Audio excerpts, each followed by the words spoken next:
4th of August, Rabbi Furst, Pierke Avos. Good morning. Good morning, Roy. Good morning, Lou. Good morning, Eliza Tzvi. How's everyone today? Baruch Hashem. Good morning, Rabbi Furst. Good morning. Good to see you all. Okay, good morning. This is Rabbi Shlomo Furst here. Yeshiva Tzalman here. Shalom Kerem Zoom. This is our first year. We're learning Megillus Eicha. We're in the third parak. Let's see. I believe we left off in the 30th verse, chapter 3, verse 30, if I'm not mistaken. Yeah. Okay. Let's review that. We did that pasuk yesterday, but let's just review it, and we'll deal with some of the points about it, and then we'll continue. Yeah. Who would like to read? Any volunteers? Good morning, man. Good morning. Which pasuk are we on? 30, chapter 3, verse 30. Thank you. Okay, thank you. Okay. Gitain le makehu lechi gisba becher pa.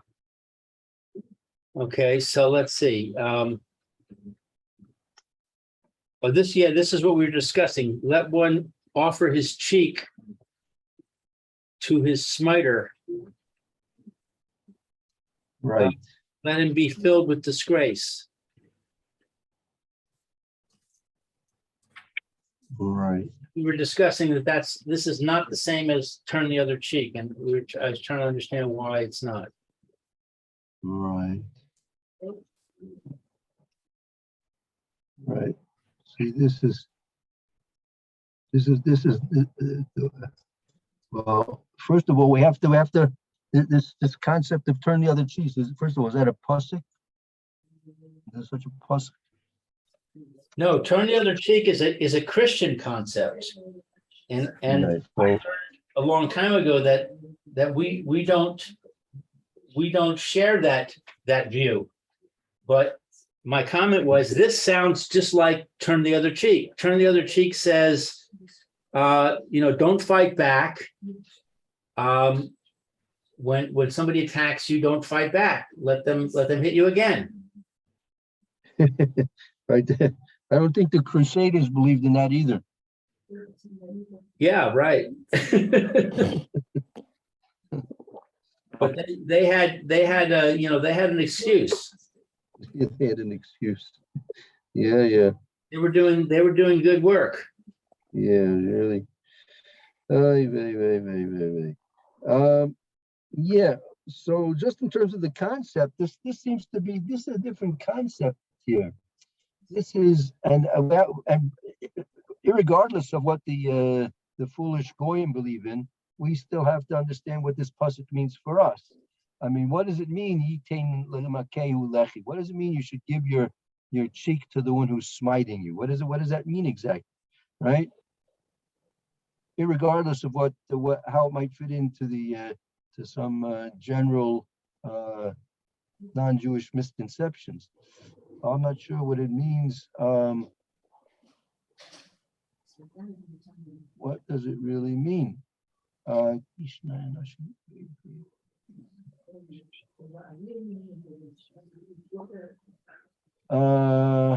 Let's see. Do we know where it comes from? Where it? This is not the first instance of it, is it? What this pasuk? Yes. I think so. I think this is as far as I can find out so far. This is it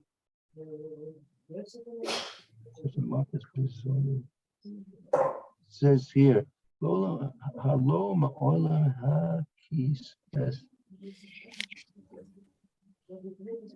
I don't see any commentary in my book on this pasuk.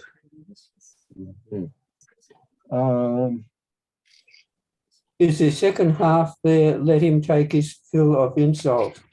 Right. Should we look at the whole thing, or you want to just look at that half? No, we can look at that. We can look at the whole thing. Definitely look at the whole thing because it's related. It's related. Definitely. So it's the one of the Meforshim here is explaining אלא שיכניע es עצמו לפני מי שרוצה לעקוסו. A person should humble himself before a person who wants to hit him. ובזה ינצל מן המכות.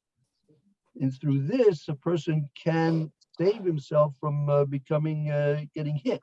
Ki kenegdo yishba nafsho v'cherpa haknia es atzmo. That because it fits in, and he should yishba v'cherpa. He should be satiated with his disgrace, right? With his shame. It's I don't know. It reminds me sort of like dogs, other animals have this strategy. They play dead.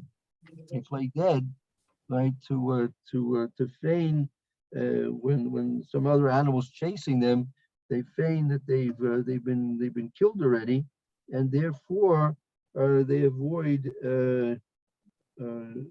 becoming injured, right? Possums do that. Oh yeah, you've seen that with your own eyes, how they do that? Yeah, I had one in my backyard, and I thought it was dead, Right. and I called the animal whatever the part of the police department that handles animals, Right. and I said, I've got a dead possum in my backyard. I don't know, if it's diseased or whatever. Can you come out? And they came out, and the officer went to get it, and it ran away.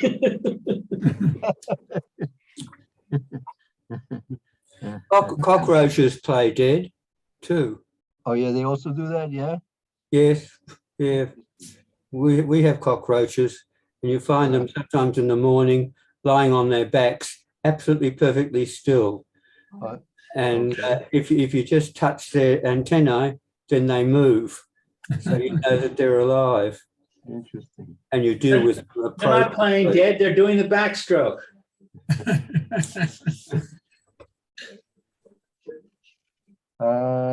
So that might be this. I mean, a person, because if a person's going to, sometimes it's harmful to resist, especially if the enemy is greater and more powerful than you, right?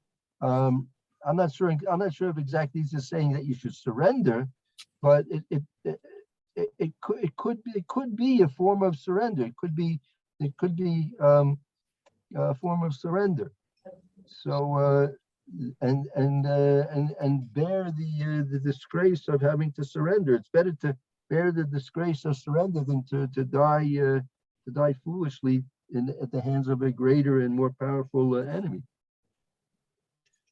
But in the context, it seems to be saying that, he's being very humble, he's being submissive, and he's bowing down to the dust, and he's filled with disgrace. It seems to me like there's some more of a Musar lesson here, that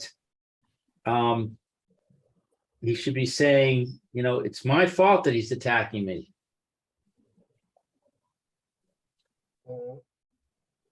Yeah, I mean, I would definitely, I would like to find a deeper message to this, although I haven't been successful finding too many of them, unfortunately, explaining it. This is another the Sefer Amakna brings this pasuk down. Sefer Amakna was written by Rav Pinchas Horowitz. He lived in Poland in the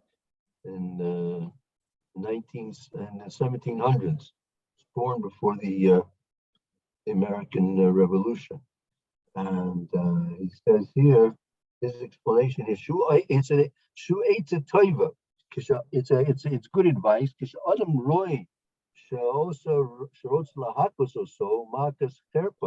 when he sees that a person wants to hit him with a fearful blow, there's going to be a not only a painful, but it's also going to be an embarrassing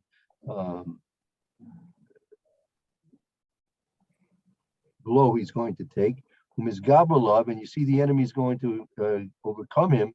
He can't save himself from it. He says, humble yourself before you,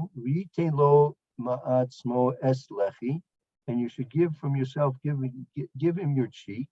And with this, it's going to be quell his anger from hitting him. Why? That he sees that you are humbling yourself and you're willing to accept the shame. It's actually the Medrash actually uses this in terms of a mashal. There's several medrashim, but this was actually the way the med. Let me I'll quote you about the Medrash says that you have two athletes. You have two wrestlers, right? Two wrestlers, right? So they're fighting their wrestling match. So the one wrestler sees that he's going to be overcome. He's losing the match. He's losing the wrestling match. So what he does, he takes the hand of his opponent and kisses the hand of his opponent, right? And that ends the match. So instead of having to go through the disgrace of being pinned down and being pounded upon, whatever they do to each other, right? He simply reached out and kissed the hand of his opponent, and that ends the match. That's like an honorable way to lose, rather than to lose dishonorably, being jumped on and wrestled over and then pounded upon and then pinned down to the ground, whatever else they do to each other. So that's, I think, what we're talking about here. When you see that you're going to be in a situation where there's no hope for victory, and it's gonna it's gonna result in a shameful or disgraceful end, it's better to give the cheek to the opponent, and you'll see that this is your acceptance of his victory over you, and that, as it says here, it'll quell his anger, and because he sees that you're going to be willing to accept the disgrace of defeat in an honorable way. So he says here, Ze Eitzes Yirmiyah, right? So he says, he's saying, right, this was Eitzes Yirmiyah was given to Klal Yisrael. Kevin she nigzar, she yichvosh, Taktav Yad Melech Bubble, since they saw that it was decreed that they would be conquered by the king of Bubble, Sha'asio Sam Shachnio Atzmam Birdsonum, they should on their own, they should willingly humble themselves before the Melech Bubble, Atov V'Yerichu HaChakos Kimurvod B'Pasuki Yirmi Ba'arichos. So that's the point here. Yirmi was saying to Klal Yisrael that they should accept the decree of Hakadosh Baruch Hu that they were going to now be conquered by Nebuchadnezzar, and if they did that, if they accepted that, although the fact that it's very bitter to accept the fact that you now be a conquered country and the conquered nation, but if they did that, they would avoid a lot of shame and even pain and suffering.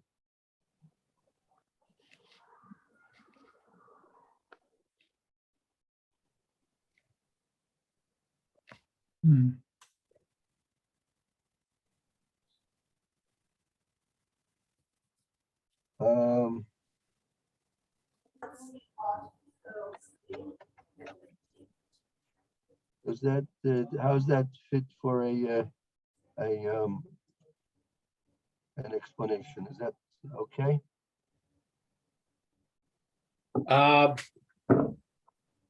Well, it's different from what I learned years ago about our attitude towards somebody who's attacking us. Is this a general principle, or is this only in an extreme circumstance like what Jeremiah is dealing with. It's just, in other words, if this happens to me, chas v'shalom, in my life, in a normal circumstances, is that the appropriate thing to do, to not fight back and to just say, hit me again? No, you actually, by doing this, you're actually avoiding getting hit. If the enemy sees that you're willing to submit to his victory, right? So he'll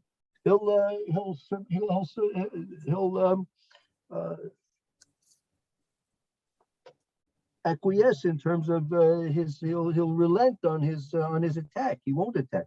That was the stupid Japanese in World War II. They didn't get the picture. They didn't understand that the Americans were going to drop 2 atomic bombs on them, right? And after the first one, they didn't learn the lesson either. They had to have another atomic bomb dropped on them, and then they finally hit it. Oh, maybe we better surrender, right? They had opportunities to surrender beforehand. They were ballygaivas. They were not interested in surrendering. Right. They could have avoided a lot of death and suffering and destruction if they had surrendered. So you're saying they should have surrendered sooner? Definitely so. Before they used the atomic bombs, they were getting the Tokyo fire, the firebombing of Tokyo killed in one day, I think, more than the 2 atomic bombs together killed in the 2 droppings of the atomic bombs. The Japanese were getting wiped out. So they had too much pride. It was their gaiva that kept them going. Mm-hmm. So you see here, to put away your gaiva, you see a person sees he's about to lose. Yeah, he's about to lose.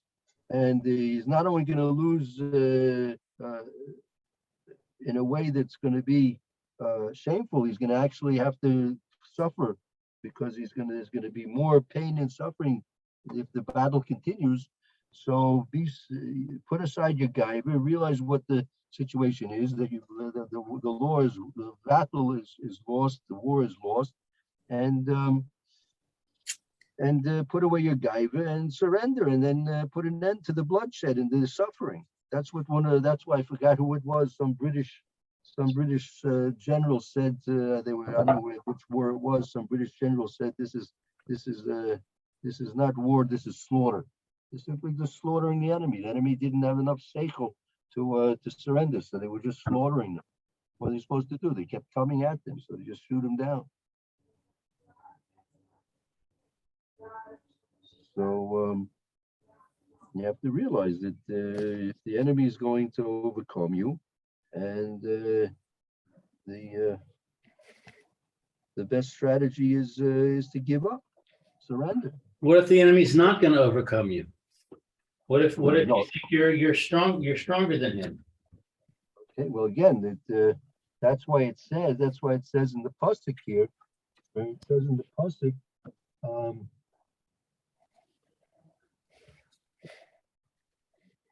that he's going to be hit, right? He's going to be hit. He's not going to win. He's going to get hit. If a person sees he's going to get hit, so let him suffer the embarrassment of surrender rather than getting hit. It's better to suffer the embarrassment of surrender than to get hit and lose anyway. If there's a possibility that he might win, so then he should try. I guess depends. Every situation is different. You can't give any real specific guidance on particular situations. Each situation is different. Only a person can judge at that time whether or not it's something which is in his best interest to continue the fight, right? And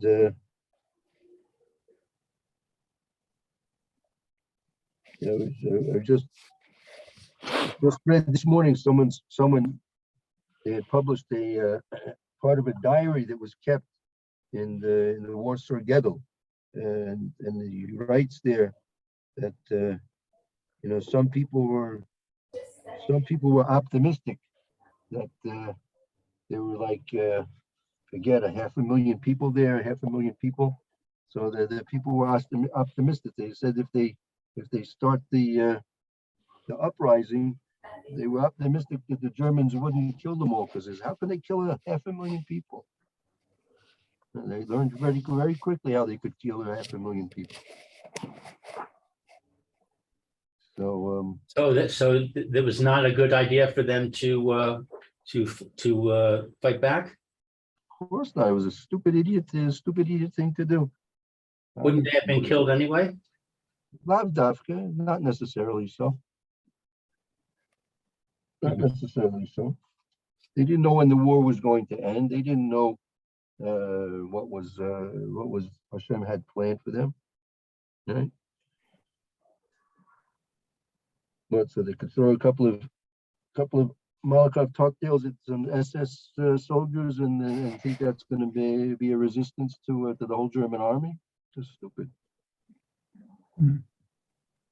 Anyway, yeah, that's what Yirmiyah is saying. If you know you're going to get hit, and anybody who understood what was going in the Warsaw Ghetto, they knew they were going to get hit and hit very well. Nothing was going to change. So just bear the disgrace. Just bear the disgrace, and it's better to bear the disgrace than to be wounded or killed or worse. That was Yirmiyah's message to Clarissa. Yeah. Let's see the next pasuk. Shloshim ve'echad. Okay, ki lo yiz nach le'olam ad Hashem. Because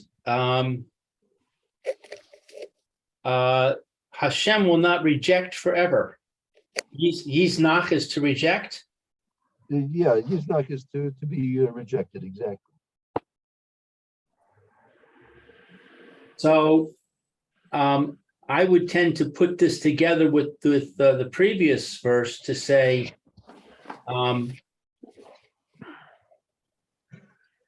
Hashem is gonna stop him from hitting you. What do you? I'm not sure. What do you mean, Lou? Well, I'm saying maybe these two verses go together. Let one offer his cheek to the smiter. Let him be filled with disgrace. For Hashem does not reject forever. Right. Hashem. If the person is allowing himself to be vulnerable to being struck, he's relying on Hashem to protect him.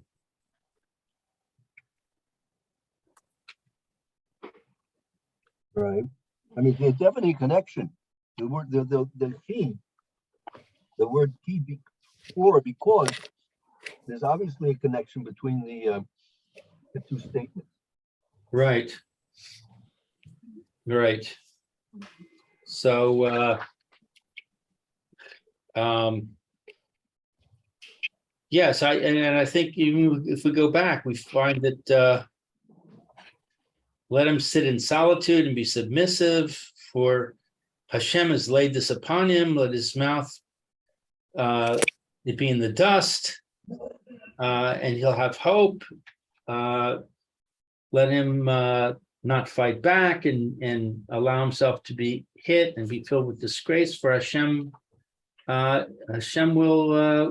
come to his aid. Right.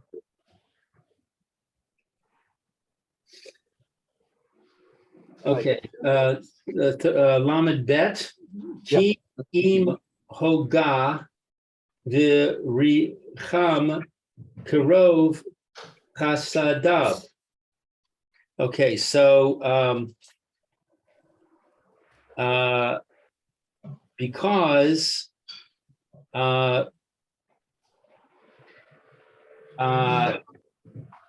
if what's hogah, to afflict? I believe so, yeah. If he afflicts, Varicham, and then he pities, according to abundant kindness. If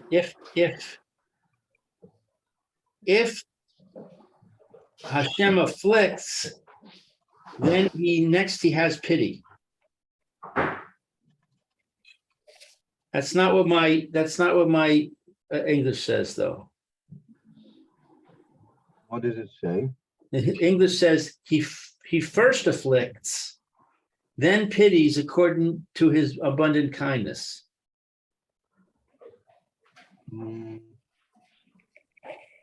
It's a slightly different. I'm translating ki as because, like we just said in the previous, and im as if. Right, so if he hits, he My has, English he has, doesn't have the words if or because. Let's see, go ahead. Yeah, Elias, you want to say something? right, I mean, it says, yeah, my English text does not have it either, but the implication is that he hits first, and then his mercy will be released because of his chesed. But is it Hashem that's afflicting? The Yeah, im seems to imply that if there is affliction, if a person gets afflicted, then Hashem will have pity. Not that Hashem is doing the affliction, but going back to the verse about the sniper. Choge is active. It's an active verb. So somebody is causing the affliction. So we're clearly, this whole pasuk is talking about Hashem, because the only actor in the pasuk. Yeah, I think your translations are basing their translation on Rashi. They're incorporating a little bit of Rashi, because Rashi says his explanation here says ki im hoye im ha'adam maybe alav yagon b'shvil avonai. If a person is going to have brought upon him distress because of his sins, but akarkach, and therefore afterwards yerachem karov kasido. Afterwards, there will be mercy upon him because of Hashem's tremendous mercies.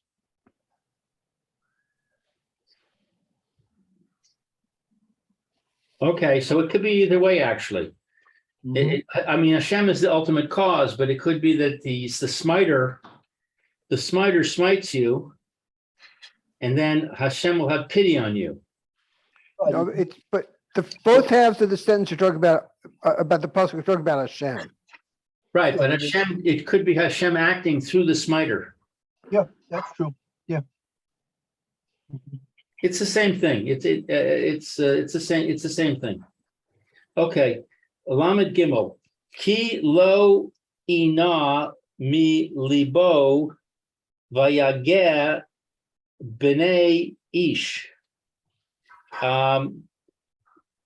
Because he does not torment capriciously or afflict a person.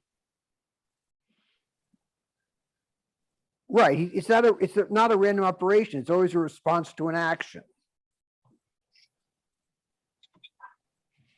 Right.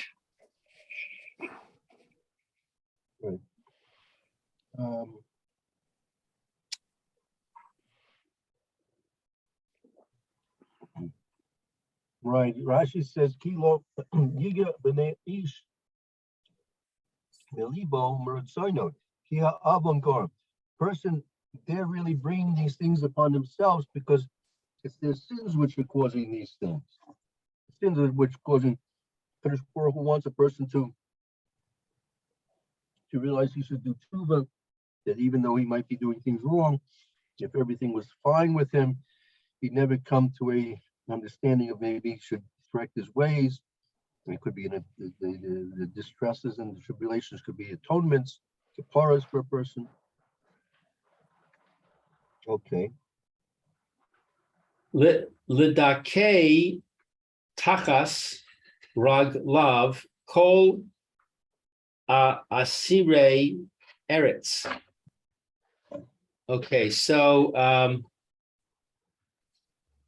he does not crush under his feet all the prisoners of the earth. He does not crush under his feet all the prisoners of the earth. What's that supposed to mean, prisoners of the earth? Yeah, yeah, that's what I was gonna say. Uh, Can that be people who are buried, maybe? Could be. I have a note that Prisoners says, of the earth. this phrase is a poetic description referring to all mankind. Oh, Are we not all prisoners on God's earth with no way to escape his providence, according to the Alshik? okay. Very good.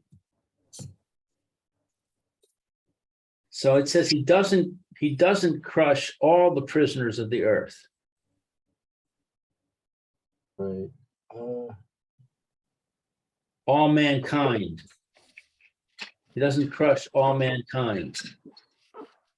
Right. The Medrash says that this is a reference to Nebuchadnezzar Harasha. He who, he imprisoned, he conquered the world. So in his conquering, he imprisoned everyone in the world. So the Yisrael Haaretz, those are all the prisoners of the world that through the conquests of Nebuchadnezzar, all the peoples of the world became prisoners, captives.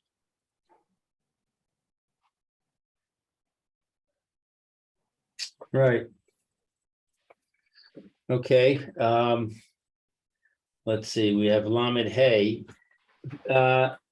Lahatos Nishpat Gever Neged Penei Elyon.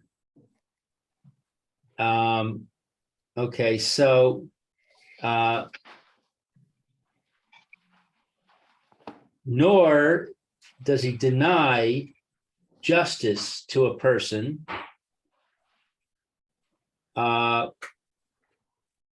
in the presence of the Most High.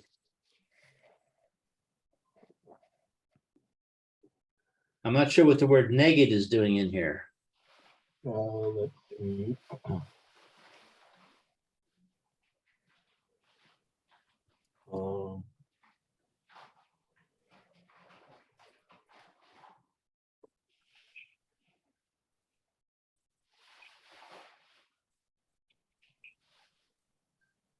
Lahatos, they do unjustly a person naked. Yeah, well, that means in the neged means neged penei elyon, in the presence of the Kadosh Baruch Hu, meaning when Kadosh Baruch Hu is dealing with a person or a nation, it's not going to be something which is unjust. But it, like Eliezer was saying, it's all Hashem. So it doesn't make sense to say that Hashem does not deny man justice in the presence of Hashem. Who is it that's not denying a man justice? Well, this is all a reference. It's all a reference to a Kadosh Baruch Hu, right? It's going back. It's going back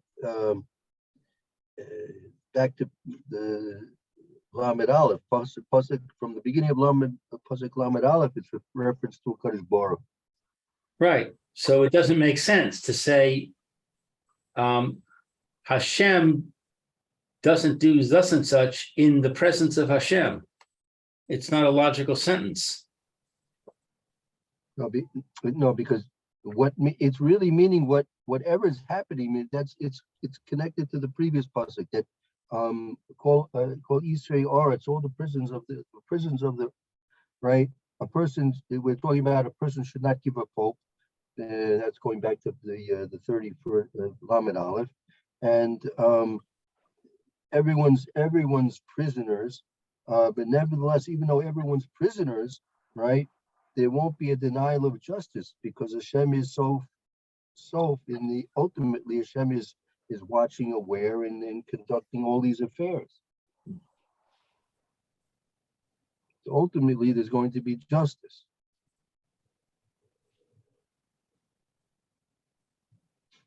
Okay. I think that's the way we should understand it. Okay. Okay, so let's see, 36, Lamed Vav. La'aves Adam berivo o adoshem lo ra'a.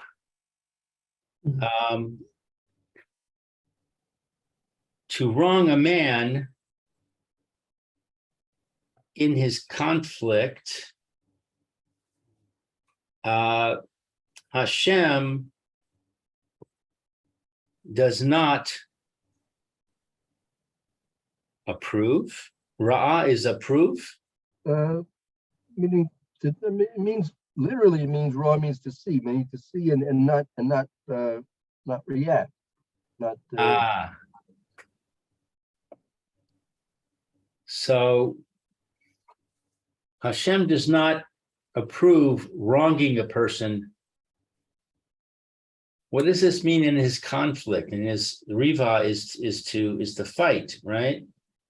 Yeah, in his conflict, as they say. So what's that question you're asking? Is what's that referring? What is that referring to? The Avos Adam Berivai, right?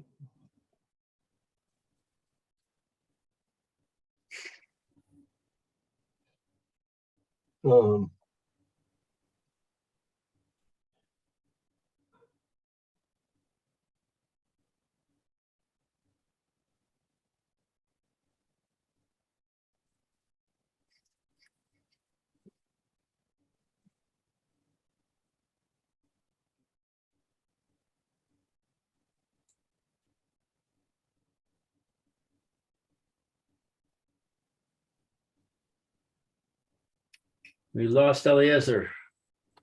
Mm-hmm.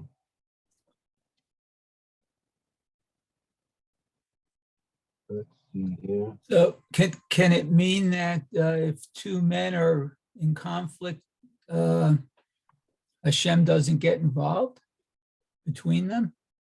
No, it's meaning the opposite meaning. It's like it's sort of a somewhat rhetorical meaning. Hashem is definitely watching. Hashem is definitely is it that he's definitely watching. Right?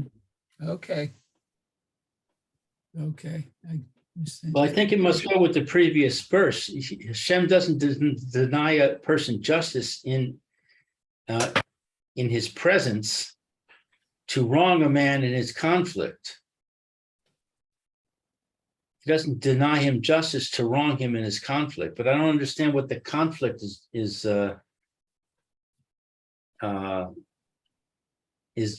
doing in this sentence. Well, the conflict here, conflict.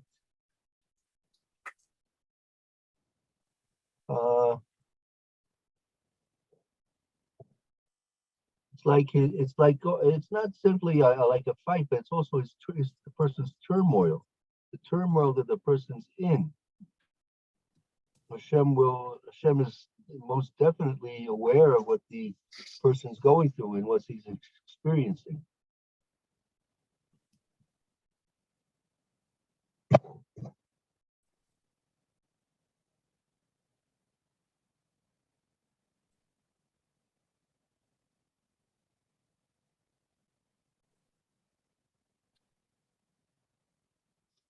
Yeah. I think that's what it is.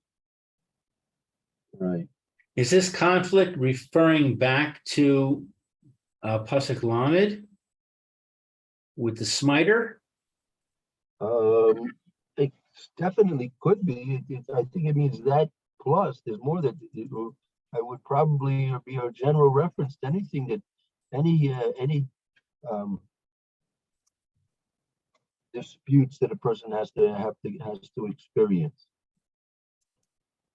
Not simply the one they were experiencing is at the time then.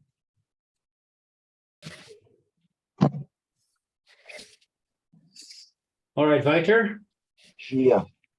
Mi zeh amar vatehi adoshem lo tziva. Okay, so whose decree was ever fulfilled unless Hashem commanded it?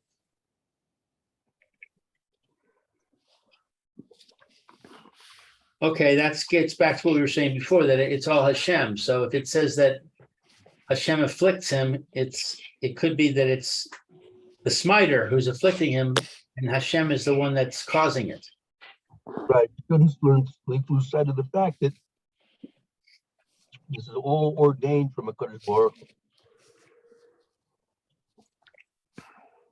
Hu. Right.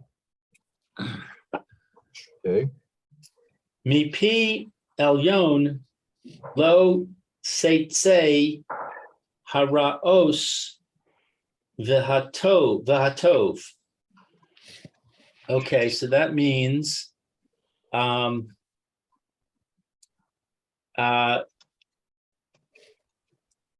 the mouth of on high, it does not go forth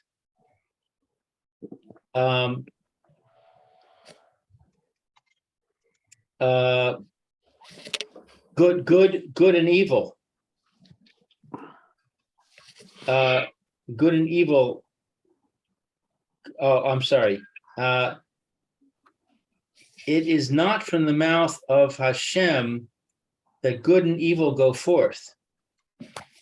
What? It is from the mouth of Hashem, it is not that goes forth evil No, and good. My type says, out of the mouth of Hashem, do not both good and evil come. As a question? It's a rhetorical Yes, a question? rhetorical question, correct. So it's like, is it not from the mouth of Hashem? Correct. Okay, that makes a lot more sense. Yeah. Right. Go ahead. Okay, go ahead. One more pause. Yeah, go ahead.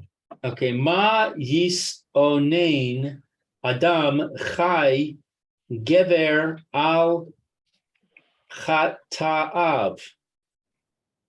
Okay, so of what shall a living man complain? A gibor, a strong man, concerning his sins.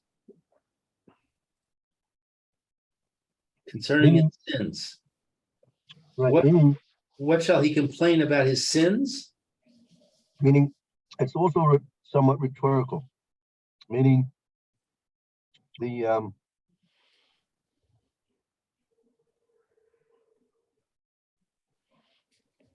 person who's alive, a person who's alive, of what can he complain? The only thing he can complain about is his own sins. If the person's going to have any complaints, there's only one thing he can complain about, and that's his sins. His own sins, which are bringing these things about upon him. Okay. So actually, these two psukim are very, very important psukim, more than we have time to discuss right now. So let's leave it here. with these Tuksuki, and we'll be continuing next week. Bez Hashem, did you find out any scheduling for the other Rebbeim, Lou? Oh, no, I forgot. Let me ask them today. Okay, good. So anyway, we can plan for the regular time starting at 9 o'clock tomorrow, next week.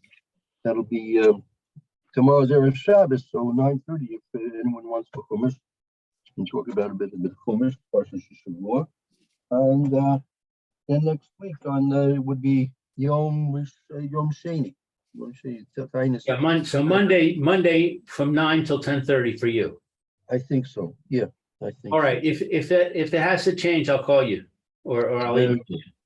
Yeah, email me or give me your best. Just email me, and because we have time to work out scheduling until next week. Yeah. Okay, Very good. Okay, short break, Roy. You should have a good afternoon, and